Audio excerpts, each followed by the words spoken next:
വേദിയിലും സദസ്സിൽ ഇരിക്കുന്ന വിശിഷ്ട വ്യക്തികൾ, ബഹുമാന്യരായ അധ്യാപകർ, അനധ്യാപകർ, പ്രിയ സഹപാഠികളെ, ഇന്ന് രാജ്യം 155ാം ഗാന്ധി ജയന്തി ദിനം ആചരിക്കുന്ന വേളയിൽ അദ്ദേഹം പറഞ്ഞ വാക്കുകൾ, മൂല്യങ്ങൾ അതാണെന്നും നമ്മുടെ മേൽവിലാസം. ഗാന്ധി ജയന്തി ഓർമ്മയാണോ ഓർമ്മപ്പെടുത്തലാണോ? ഓർമ്മയാണെങ്കിൽ മറന്നുപോയ ചിലതുണ്ട്, ഓർമ്മപ്പെടുത്തലാണെങ്കിൽ വീണ്ടെടുക്കേണ്ട മറ്റ് ചിലത് കൂടിയുണ്ട്. നമ്മിൽ നിന്നും ഗാന്ധിയിലേക്കുള്ള ദൂരം ഇത്ര വലുതായത് അത്തരം ചില മറവികൾ കൊണ്ടാണ്. മഹാത്മാവിനെ ആത്മാവായി നെഞ്ചിലേക്കുന്ന ഈ നാട് മഹാത്മജിയുടെ രാഷ്ട്ര സങ്കല്പത്തിൽ നിന്നും എത്ര അകലെയാണെന്ന് നാം പരിശോധിക്കേണ്ടത് കൂടിയുണ്ട്. ചിലപ്പോഴെങ്കിലും ബാക്കി വെച്ചുപോയ ഭൗതിക ശേഷിപ്പുകളിൽ ഗാന്ധിജിയെ കാണുന്നവരാണ് നാം. അപദാനം പാടി സ്വയം അറിയുമ്പോഴും നാം അറിയാതെ പോകുന്ന സത്വത്തിന്റെ പേര് കൂടിയാണ്. അവർക്ക് ഗാന്ധിയിലേക്കുള്ള ദൂരം പ്രകാശവർഷങ്ങളാകാതിരിക്കട്ടെ എന്ന് ആത്മാർത്ഥമായി ആഗ്രഹിച്ചുകൊണ്ട് ഇന്ന് എന്നിൽ നിക്ഷിപ്തമായിരിക്കുന്ന കർത്തവ്യത്തിലേക്ക് കടക്കട്ടെ. ഗാന്ധി സ്മൃതി ഗാന്ധി ജയന്തി ദിനാചരണ പരിപാടിയുടെ ഉദ്ഘാടകനായി നമ്മുടെ ക്ഷണം സ്വീകരിച്ച് ഇവിടെ എത്തിയിരിക്കുന്ന Ottapalam NSS arts and science കോളേജിലെ ചരിത്ര വിഭാഗം മേധാവിയായ ഡോക്ടർ ശ്രീ സുനിൽ കുമാർ ജി സാറിനെ സ്നേഹാദരവോടുകൂടി സ്വാഗതം ചെയ്യുന്നു. ഗാന്ധി സ്മൃതി ഗാന്ധി ജയന്തി ദിനാചരണ പരിപാടിയുടെ അധ്യക്ഷൻ, സാമൂഹ്യ ശാസ്ത്ര വിഭാഗം മേധാവിയും IQAC കോർഡിനേറ്ററുമായ ഡോക്ടർ ശ്രീ ശങ്കരനാരായണൻ സാറിനെ സ്നേഹാദരങ്ങളോടുകൂടി സ്വാഗതം ചെയ്യുന്നു. ഗാന്ധി ജയന്തി ദിന സന്ദേശം നൽകുന്ന വിദ്യാർത്ഥി പ്രതിനിധികളായ രാഹുൽ PC, സീതാലക്ഷ്മി KV, നന്ദി അറിയിക്കുന്നതിനായി ഇവിടെ എത്തിയിട്ടുള്ള NSS ലീഡർ അപർണ എന്നിവരെ ഹൃദ്യമായി സ്വാഗതം ചെയ്യുന്നു. ഇവിടെ എത്തിച്ചേർന്നിരിക്കുന്ന അധ്യാപകർക്കും അനധ്യാപകർക്കും വിദ്യാർത്ഥി സുഹൃത്തുക്കൾക്കും നിങ്ങൾ ഓരോരുത്തർക്കും ഹാർദവമായ സ്വാഗതം. ഭാഗ്യവന്തം പ്രസൂതിക ന വീര നക്ഷ പണ്ഡിത. പ്രസവിക്കേണ്ടത് ഭാഗ്യവാനെയാണ്, വീരനെയോ പണ്ഡിതനെയോ അല്ല. മഹാത്മാഗാന്ധി ഉദ്ധരിക്കുമ്പോൾ S രാധാകൃഷ്ണൻ പറഞ്ഞിട്ടുള്ളത് അങ്ങനെയാണ്. മഹാത്മാഗാന്ധിയുടെ മാതാവ് പ്രസവിച്ചത് ഒരു ഭാഗ്യവാനെയല്ല, ഒരു വീരനെയുമല്ല, ഒരു പണ്ഡിതനെയുമല്ല. മഹാത്മാഗാന്ധി അങ്ങനെ അഗണ്യമായ പാണ്ഡിത്യമുള്ള ഒരു വ്യക്തിയൊന്നും ആയിരുന്നില്ല. പക്ഷെ എല്ലാ മേഖലയിലും അദ്ദേഹത്തിന് ധാരണയുണ്ടായിരുന്നെങ്കിൽ വളരെ പണ്ഡിതനായിരുന്നു. അദ്ദേഹം വീരനായിരുന്നില്ല, അങ്ങേയറ്റത്തെ അഹിംസാവാദിയും ധൈര്യശാലിയുമായിരുന്നു. പക്ഷെ വീരശൂര പരാക്രമിയായിട്ട് നമ്മൾ അദ്ദേഹത്തെ കാണാറില്ല. അത്രമേൽ വലിയ ഭാഗ്യവാനുമല്ല. പക്ഷെ എന്നിട്ടും ലോകത്തിൻ്റെ എല്ലാ അശരണ മനസ്സിലും പ്രതീക്ഷയുടെ മനസ്സിലും മഹാത്മാഗാന്ധി നിലനിൽക്കുന്നു. നാട് കടത്തിയിരുന്നു എന്ന് നിങ്ങൾക്കറിയാം, അറിയാമല്ലോ. നാട് കടത്തിയ സ്വദേശാഭിമാനി തിരുവിതാംകൂറിൽ നിന്ന് എങ്ങോട്ടാണ് നാട് കടത്തിയത്? തിരുവിതാംകൂറിൽ നിന്ന് പുറത്തേക്ക് എവിടെ വരെ പോവാം? മദ്രാസിലേക്ക് ആയിരിക്കാൻ പോയിട്ടുണ്ടാകും. അന്ന് മദ്രാസിന്റെ ഭാഗമായ മലബാറിലാണ് ആരുണ്ടായിരുന്നത്? സ്വദേശാഭിമാനി ഉണ്ടായിരുന്നു.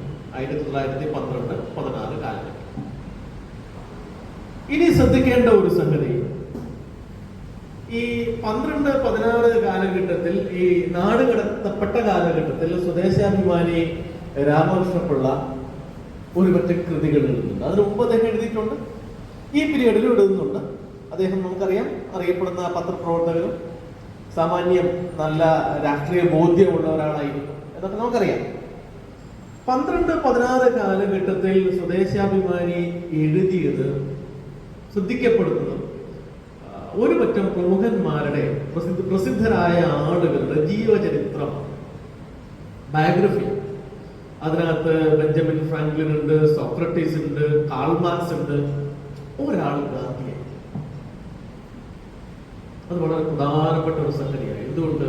ഈ കാലഘട്ടം നമ്മൾ ആലോചിക്കണം. 1912-16 ഗാന്ധി ഇന്ത്യയിൽ വന്ന് പ്രമുഖ സമരങ്ങളിലൊന്നും പങ്കെടുക്കുന്നില്ല. ഗാന്ധി പങ്കെടുത്ത സമരം എപ്പോഴാണ് വരുന്നത്? ആദ്യം 1917 ചമ്പാരനാണ് വരുന്നത്, അല്ലേ?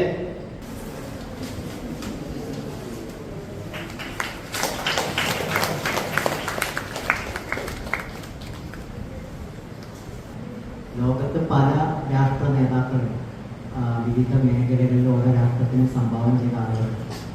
അവരിൽ എത്ര പേരെ അല്ലെങ്കിൽ അവരിൽ എത്ര ആളുകളെ ലോകം ആദരിക്കുന്നു, ലോകം അവരുടെ ദിവസം ആചരിക്കുന്നു എന്നുള്ളത് ആ വ്യക്തിയുടെ പ്രസക്തിയെ മുൻനിർത്തി ചർച്ച ചെയ്യുന്ന കാര്യമാണ്. ആ അർത്ഥത്തിൽ നോക്കുമ്പോൾ ലോകത്തിൽ വിവിധങ്ങളായ രാജ്യങ്ങളിൽ നിന്ന് ഒക്ടോബർ 2 ഗാന്ധി ജയന്തിയായിട്ട് ആചരിക്കുന്നു എന്ന് പറഞ്ഞത് തന്നെ ഗാന്ധി എന്നത് കേവലം ഇന്ത്യക്കാരുടെ മാത്രം ഒരു വ്യക്തിയല്ല, അല്ലെങ്കിൽ നമ്മൾ രാഷ്ട്രപിതാവ് എന്ന് വിളിക്കുന്ന ഗാന്ധി നമ്മുടേത് മാത്രമായിരുന്ന ലോകത്തിൻ്റെ തന്നെ മുഴുവനായിട്ടുള്ള ആദരിക്കപ്പെടുന്ന, അംഗീകരിക്കപ്പെടുന്ന ഒരാളാണ് എന്നുള്ളത് കൊണ്ട് തന്നെയാണ് ഗാന്ധിജിയുടെ ഏറ്റവും സവിശേഷമായ പ്രാധാന്യം അല്ലെങ്കിൽ അതിന്റെ പ്രസക്തി എന്ന് പറയുന്നത്. ഗാന്ധി ജയന്തി ഇന്ത്യൻ ചരിത്രത്തിൽ തനത് ലിപികൾ എഴുതപ്പെട്ട ദിനമാണ് ഒക്ടോബർ 2. 1869 ഒക്ടോബർ 2 ഗുജറാത്തിലെ പോർബന്തറിലായിരുന്നു മോഹൻദാസ് കരംചന്ദ് ഗാന്ധി ജനിച്ചത്. ദക്ഷിണാഫ്രിക്കയിലെ ഒരു അഭിഭാഷകനായിരുന്ന അദ്ദേഹം ബ്രിട്ടീഷ് ഭരണത്തിൽ നിന്നും സ്വാതന്ത്ര്യം നേടാൻ ഇന്ത്യൻ ജനതയെ മുന്നിൽ നയിച്ചു. അഹിംസയും സത്യവുമായിരുന്നു അദ്ദേഹത്തിന്റെ വഴി. സഹനസമരങ്ങളിലൂടെ നേടിയെടുത്ത ഇന്ത്യൻ സ്വാതന്ത്ര്യത്തെ ലോകരാഷ്ട്രങ്ങൾ പോലും അത്ഭുതത്തോടെയാണ് കാണുന്നത്. സമാധാനവും സാഹോദര്യവുമാണ് നമ്മുടെ പോരാട്ടത്തിന്റെ അടിസ്ഥാന മന്ത്രം. സത്യവും ഒട്ടനവധി വിമർശനങ്ങൾ നേരിടേണ്ടി വന്നെങ്കിലും യുക്തിഭദ്രതയോടുകൂടി ഗാന്ധിജി അവതരിപ്പിച്ച കാര്യങ്ങളെ പറ്റിയിട്ട് സാറ് നമുക്ക് കുറെ അറിവുകൾ പകർന്നു തന്നപ്പോൾ നിങ്ങൾ ഈ ലോകത്ത് എന്ത് മാറ്റം കാണാൻ ആഗ്രഹിക്കുന്നുവോ അതാകണം എന്ന ഒരു ആശയമാണ് ഗാന്ധിജി നമുക്ക് പകർന്നു നൽകിയത്. അതിന് മുന്നത്തെ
Thank you.